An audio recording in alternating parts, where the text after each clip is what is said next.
हमारे channel multi creation में आपका स्वागत है। अभी सब्सक्राइब करें। स्टीफन मेन का एक परेशान किशोर है जिसे बोर्डिंग स्कूल भेजा जा रहा है, जबकि उनके पिता रिचर्ड पोर्टमैन उन्हें वहां चला रहे हैं। वे एक बुरी बहस में पड़ जाते हैं और कार आने वाले यातायात में बदल जाती है, रिचर्ड की हत्या कर देती है और स्टीफन को एक वनस्पति राज्य में डाल देती है। 6 महीने बाद रिचर्ड की दूसरी पत्नी और स्टीफन की सौतेली मां मैरी उसकी हर जरूरत का ख्याल रख रही हैं। मैरी एक मनोवैज्ञानिक है जो बच्चों और किशोरों के साथ घर से काम करती है। वो यह जानकर परेशान है कि उसके रोगियों में से एक, टॉम नाम का एक मूक बच्चा, बोस्टन के एक स्कूल में स्थानांतरित किया जाना है। बाद में मैरी ने अपने चिकित्सक डॉक्टर विल्सन के साथ स्टीफन के बारे में चर्चा की। जबकि वह दोषी महसूस करती है, उसने स्टीफन को देखभाल के लिए एक घर में रखने का फैसला किया है क्योंकि वह अब वहां नहीं है और सिर्फ एक शरीर है। वह टॉम को अपनी कार में सोती हुई पाती है। वह उसे अंदर ले आती है और कॉल करती है, लेकिन टॉम गायब हो जाता है। पुलिस निष्फल तलाशी ले रही है। निम्नलिखित रातों में मैरी घर में आवाजों के लिए जागती है और एक रात टॉम को अंधेरे में देखने के लिए भी जागती है। वह इन घटनाओं पर डॉक्टर विल्सन के साथ चर्चा करती है, जो इसका श्रेय पैरासोम्निया को देते हैं। डॉक्टर विल्सन उसे कुछ दवाएं देना चाहते हैं और कुछ रक्त परीक्षण का आदेश देना चाहते हैं। उसके एक मरीज के पिता डॉग हॉट ने उसे बाहर जाने के लिए कहा, लेकिन मैरी ने मना कर दिया, जिसका अर्थ है कि यह गैर पेशेवर होगा। मैरी पुनर्विचार करती है और डॉग के साथ डिनर करती है। बाद में स्टीफन अपने बिस्तर से गायब है। उसकी तलाश करते हुए मैरी ने पाया कि क्रॉसपेस का एक छोटा सा दरवाजा थोड़ा अजर है। जैसे ही वह इसकी जांच करती है, उसे अंदर से 2 छोटे हाथों से पकड़ लिया जाता है। अगली सुबह वह फर्श पर उठती है। स्टीफन अपने बिस्तर पर वापस आ गया है, लेकिन उसके चेहरे पर खरोंच के निशान हैं। मैरी ने आने वाले बर्फीले तूफान से पहले अपने अलग थलग घर को छोड़ने के लिए 2 निमंत्रणों को अस्वीकार कर दिया, एक उसके सहायक लूसी से और दूसरा डॉग से। डॉक्टर विल्सन उसके रक्त परीक्षण परिणामों के साथ स्काइप के माध्यम से उससे संपर्क करते हैं।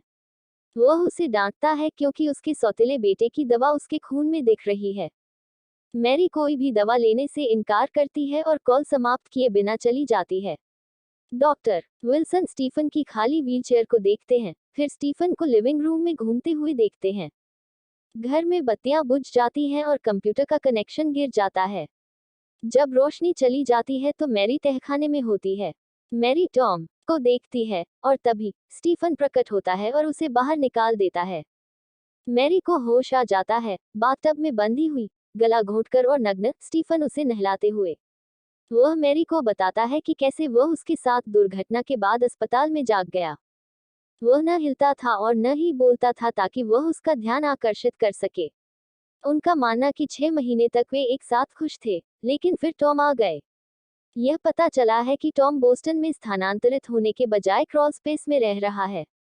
जब टॉम ने स्टीफन को इधर उधर घूमते देखा, तो स्टीफन ने उसे क्रॉल स्पेस में अवरुद्ध कर दिया, इस उम्मीद में कि वह भूखा मर जाएगा। स्टीफन मैरी को अपनी दवा देकर विचलित करता रहा है, जो न केवल उसे रात में घूमने की अनुमति देता है, बल्कि जब वह टॉम को देखती है तो मैरी को भ्रमित भी करती है। स्टीफन मैरी को एक और गोली निगलने के लिए मजबूर करता है, फिर टॉम से निपटने के लिए जाता है। टब में अकेले मैरी अपने बंधनों को खिसकाने के लिए शैम्पू की एक बोतल का उपयोग करती है और गोली को बाहर निकालने के लिए उल्टी को प्रेरित करती है। डॉक्टर विल्सन मैरी के घर जाते हैं, लेकिन रास्ते में उनकी कार को बर्बाद कर देते हैं।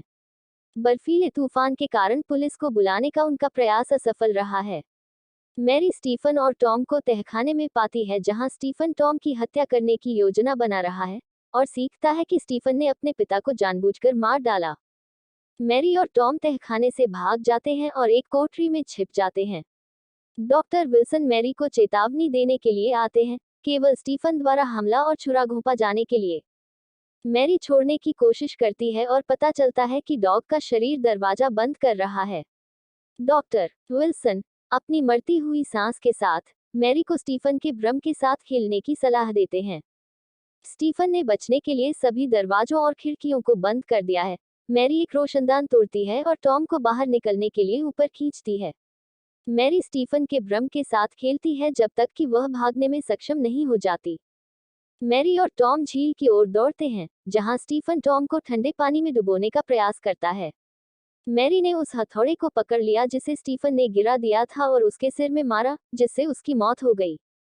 कुछ दिनों बाद मैरी और टॉम को चाइल्ड एंड अडॉप्शन सेंटर में आते हुए देखा जाता है। स्टीवन मेन से एक परेशान बच्चा है जिसे बोर्डिंग स्कूल भेजा जा रहा है, जबकि उनके पिता रिचर्ड पोर्टमैन उन्हें वहां चला रहे हैं। वे एक बुरी बहस में पड़ जाते हैं और कार आने वाले यातायात में बदल जाती है। रिचर्ड के आईएनजी और स्टीवन को एक वनस्पति राज्य में डाल दिया। 6 महीने बाद रिचर्ड की मां मैरी उसकी हर जरूरत का ख्याल रख रही हैं। मैरी एक मनोवैज्ञानिक है जो बच्चों और किशोरों के साथ घर से काम करती है। वो यह जानकर परेशान है कि उसके रोगियों में से एक, टॉम नाम का एक बहरा बच्चा, बोस्टन के एक स्कूल में स्थानांतरित किया जाना है। बाद में मैरी ने अपने चिकित्सक डॉक्टर विल्सन के साथ स्टीवन के बारे में चर्चा की।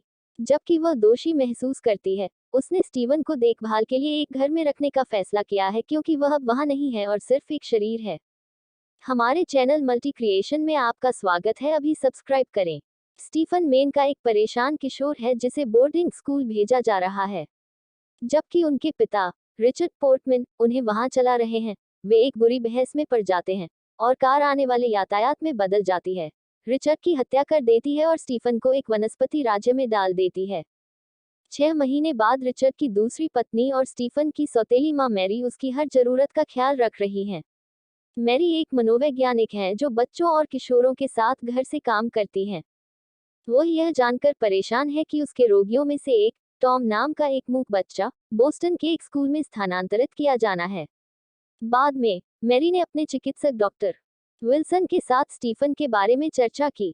जबकि वह दोषी महसूस करती है, उसने स्टीफन को देखभाल के लिए एक घर में रखने का फैसला किया है क्योंकि वह अब वहां नहीं है और सिर्फ एक शरीर है। वह टॉम को अपनी कार में सोती हुई पाती है। वह उसे अंदर ले आती है और कॉल करती है, लेकिन टॉम गायब हो जाता है। पुलिस निष्फल तलाशी ले रही है। निम्नलिखित रातों में मैरी घर में आवाजों के लिए जागती है और एक रात टॉम को अंधेरे में देखने के लिए भी जागती है। वह इन घटनाओं पर डॉक्टर विल्सन के साथ चर्चा करती है, जो इसका श्रेय पैरासोम्निया को देते हैं। डॉक्टर विल्सन उसे कुछ दवाएं देना चाहते हैं और कुछ रक्त परीक्षण का आदेश देना चाहते हैं। उसके एक मरीज के पिता डॉग हॉट ने उसे बाहर जाने के लिए कहा, लेकिन मैरी ने मना कर दिया, जिसका अर्थ है कि यह गैर पेशेवर होगा। मैरी पुनर्विचार करती है और डॉग के साथ डिनर करती है। बाद में स्टीफन अपने बिस्तर से गायब है। उसकी तलाश करते हुए मैरी ने पाया कि क्रॉलस्पेस का एक छोटा सा दरवाजा थोड़ा अजर है। जैसे ही वह इसकी जांच करती है, उसे अंदर से 2 छोटे हाथों से पकड़ लिया जाता है। अगली सुबह वह फर्श पर उठती है। स्टीफन अपने बिस्तर पर वापस आ गया है, लेकिन उसके चेहरे पर खरोंच के निशान हैं। मैरी ने आने वाले बर्फीले तूफान से पहले अपने अलग थलग घर को छोड़ने के लिए 2 निमंत्रणों को अस्वीकार कर दिया, एक उसके सहायक लूसी से और दूसरा डॉग से। डॉक्टर विल्सन उसके रक्त परीक्षण परिणामों के साथ स्काइप के माध्यम से उससे संपर्क करते हैं। वह उसे डांटता है क्योंकि उसके सौतेले बेटे की दवा उसके खून में दिख रही है। मैरी कोई भी दवा लेने से इनकार करती है और कॉल समाप्त किए बिना चली जाती है। डॉक्टर विल्सन स्टीफन की खाली व्हीलचेयर को देखते हैं, फिर स्टीफन को लिविंग रूम में घूमते हुए देखते हैं। घर में बत्तियां बुझ जाती हैं और कंप्यूटर का कनेक्शन गिर जाता है। जब रोशनी चली जाती है तो मैरी तहखाने में होती है। मैरी टॉम को देखती है और तभी स्टीफन प्रकट होता है और उसे बाहर निकाल देता है। मैरी को होश आ जाता है, बाथटब में बंधी हुई, गला घोंटकर और नग्न, स्टीफन उसे नहलाते हुए। वह मैरी को बताता है कि कैसे वह उसके साथ दुर्घटना के बाद अस्पताल में जाग गया। वह न हिलता था और न ही बोलता था ताकि वह उसका ध्यान आकर्षित कर सके। उनका मानना कि 6 महीने तक वे एक साथ खुश थे, लेकिन फिर टॉम आ गए। यह पता चला है कि टॉम बोस्टन में स्थानांतरित होने के बजाय क्रॉल स्पेस में रह रहा है। जब टॉम ने स्टीफन को इधर उधर घूमते देखा, तो स्टीफन ने उसे क्रॉल स्पेस में अवरुद्ध कर दिया, इस उम्मीद में कि वह भूखा मर जाएगा। स्टीफन मैरी को अपनी दवा देकर विचलित करता रहा है, जो न केवल उसे रात में घूमने की अनुमति देता है, बल्कि जब वह टॉम को देखती है तो मैरी को भ्रमित भी करती है। स्टीफन मैरी को एक और गोली निगलने के लिए मजबूर करता है, फिर टॉम से निपटने के लिए जाता है। तब में अकेले मैरी अपने बंधनों को खिसकाने के लिए शैम्पू की एक बोतल का उपयोग करती है और गोली को बाहर निकालने के लिए उल्टी को प्रेरित करती है। डॉक्टर विल्सन मैरी के घर जाते हैं, लेकिन रास्ते में उनकी कार को बर्बाद कर देते हैं। बर्फीले तूफान के कारण पुलिस को बुलाने का उनका प्रयास असफल रहा है। मैरी स्टीफन और टॉम को तहखाने में पाती है, जहां स्टीफन टॉम की हत्या करने की योजना बना रहा है और सीखता है कि स्टीफन ने अपने पिता को जानबूझकर मार डाला। मैरी और टॉम तहखाने से भाग जाते हैं और एक कोठरी में छिप जाते हैं। डॉक्टर विल्सन मैरी को चेतावनी देने के लिए आते हैं, केवल स्टीफन द्वारा हमला और छुरा घोंपा जाने के लिए। मैरी छोड़ने की कोशिश करती है और पता चलता है कि डॉग का शरीर दरवाजा बंद कर रहा है। डॉक्टर विल्सन अपनी मरती हुई सांस के साथ मैरी को स्टीफन के भ्रम के साथ खेलने की सलाह देते हैं। स्टीफन ने बचने के लिए सभी दरवाजों और खिड़कियों को बंद कर दिया है। मैरी एक रोशनदान तोड़ती है और टॉम को बाहर निकलने के लिए ऊपर खींचती है। मैरी स्टीफन के भ्रम के साथ खेलती है जब तक कि वह भागने में सक्षम नहीं हो जाती। मैरी और टॉम झील की ओर दौड़ते हैं, जहां स्टीफन टॉम को ठंडे पानी में डुबोने का प्रयास करता है। मैरी ने उस हथौड़े को पकड़ लिया जिसे स्टीफन ने गिरा दिया था और उसके सिर में मारा, जिससे उसकी मौत हो गई। कुछ दिनों बाद मैरी और टॉम को चाइल्ड एंड अडॉप्शन सेंटर में आते हुए देखा जाता है। स्टीवन मेन से एक परेशान बच्चा है जिसे बोर्डिंग स्कूल भेजा जा रहा है, जबकि उनके पिता रिचर्ड पोर्टमैन उन्हें वहां चला रहे हैं। वे एक बुरी बहस में पड़ जाते हैं और कार आने वाले यातायात में बदल जाती है। रिचर्ड के आईएनजी और स्टीवन को एक वनस्पति राज्य में डाल दिया। 6 महीने बाद रिचर्ड की मां मैरी उसकी हर जरूरत का ख्याल रख रही हैं। मैरी एक मनोवैज्ञानिक है जो बच्चों और किशोरों के साथ घर से काम करती हैं। वो यह जानकर परेशान है कि उसके रोगियों में से एक, टॉम नाम का एक बहरा बच्चा, बोस्टन के एक स्कूल में स्थानांतरित किया जाना है। बाद में मैरी ने अपने चिकित्सक डॉक्टर विल्सन के साथ स्टीवन के बारे में चर्चा की। जबकि वह दोषी महसूस करती है, उसने स्टीवन को देखभाल के लिए एक घर में रखने का फैसला किया है क्योंकि वह अब वहां नहीं है और सिर्फ एक शरीर है। हमारे चैनल मल्टी क्रिएशन में आपका स्वागत है। अभी सब्सक्राइब करें। स्टीफन मेन का एक परेशान किशोर है जिसे बोर्डिंग स्कूल भेजा जा रहा है, जबकि उनके पिता रिचर्ड पोर्टमैन उन्हें वहां चला रहे हैं। वे एक बुरी बहस में पड़ जाते हैं और कार आने वाले यातायात में बदल जाती है। रिचर्ड की हत्या कर देती है और स्टीफन को एक वनस्पति राज्य में डाल देती है।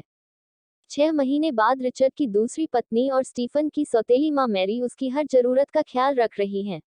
मैरी एक मनोवैज्ञानिक है जो बच्चों और किशोरों के साथ घर से काम करती हैं। वो यह जानकर परेशान है कि उसके रोगियों में से एक, टॉम नाम का एक मूक बच्चा, बोस्टन के एक स्कूल में स्थानांतरित किया जाना है। बाद में मैरी ने अपने चिकित्सक डॉक्टर विल्सन के साथ स्टीफन के बारे में चर्चा की। जबकि वह दोषी महसूस करती है, उसने स्टीफन को देखभाल के लिए एक घर में रखने का फैसला किया है क्योंकि वह अब वहां नहीं है और सिर्फ एक शरीर है। वह टॉम को अपनी कार में सोती हुई पाती है। वह उसे अंदर ले आती है और कॉल करती है, लेकिन टॉम गायब हो जाता है। पुलिस निष्फल तलाशी ले रही है। निम्नलिखित रातों में मैरी घर में आवाजों के लिए जागती है और एक रात टॉम को अंधेरे में देखने के लिए भी जागती है। वह इन घटनाओं पर डॉक्टर विल्सन के साथ चर्चा करती है, जो इसका श्रेय पैरासोम्निया को देते हैं। डॉक्टर विल्सन उसे कुछ दवाएं देना चाहते हैं और कुछ रक्त परीक्षण का आदेश देना चाहते हैं। उसके एक मरीज के पिता डॉग हॉट ने उसे बाहर जाने के लिए कहा, लेकिन मैरी ने मना कर दिया, जिसका अर्थ है कि यह गैर पेशेवर होगा। मैरी पुनर्विचार करती है और डॉग के साथ डिनर करती है। बाद में स्टीफन अपने बिस्तर से गायब है। उसकी तलाश करते हुए मैरी ने पाया कि क्रॉलस्पेस का एक छोटा सा दरवाजा थोड़ा अजर है। जैसे ही वह इसकी जांच करती है, उसे अंदर से 2 छोटे हाथों से पकड़ लिया जाता है। अगली सुबह वह फर्श पर उठती है। स्टीफन अपने बिस्तर पर वापस आ गया है, लेकिन उसके चेहरे पर खरोंच के निशान हैं। मैरी ने आने वाले बर्फीले तूफान से पहले अपने अलग-थलग घर को छोड़ने के लिए 2 निमंत्रणों को अस्वीकार कर दिया, एक उसके सहायक लूसी से और दूसरा डॉग से। डॉक्टर विल्सन उसके रक्त परीक्षण परिणामों के साथ स्काइप के माध्यम से उससे संपर्क करते हैं। वह उसे डांटता है क्योंकि उसके सौतेले बेटे की दवा उसके खून में दिख रही है। मैरी कोई भी दवा लेने से इनकार करती है और कॉल समाप्त किए बिना चली जाती है। डॉक्टर विल्सन स्टीफन की खाली व्हीलचेयर को देखते हैं, फिर स्टीफन को लिविंग रूम में घूमते हुए देखते हैं।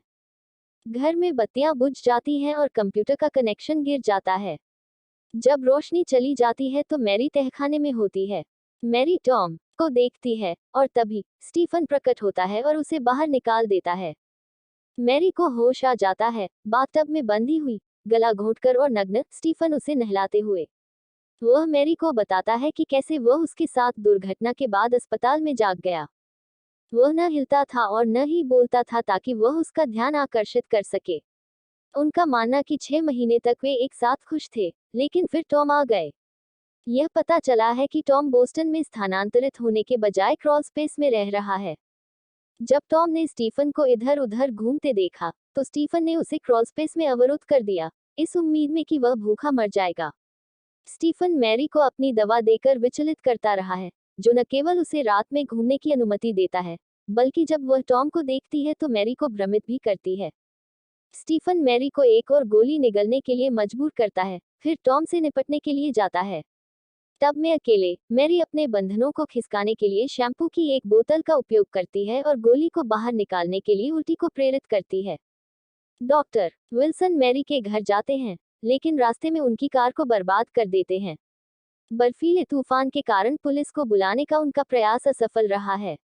मैरी स्टीफन और टॉम को तहखाने में पाती है, जहां स्टीफन टॉम की हत्या करने की योजना बना रहा है और सीखता है कि स्टीफन ने अपने पिता को जानबूझकर मार डाला। मैरी और टॉम तहखाने से भाग जाते हैं और एक कोठरी में छिप जाते हैं। डॉक्टर विल्सन मैरी को चेतावनी देने के लिए आते हैं, केवल स्टीफन द्वारा हमला और छुरा घोंपा जाने के लिए। मैरी छोड़ने की कोशिश करती है और पता चलता है कि डॉग का शरीर दरवाजा बंद कर रहा है। डॉक्टर विल्सन अपनी मरती हुई सांस के साथ मैरी को स्टीफन के भ्रम के साथ खेलने की सलाह देते हैं।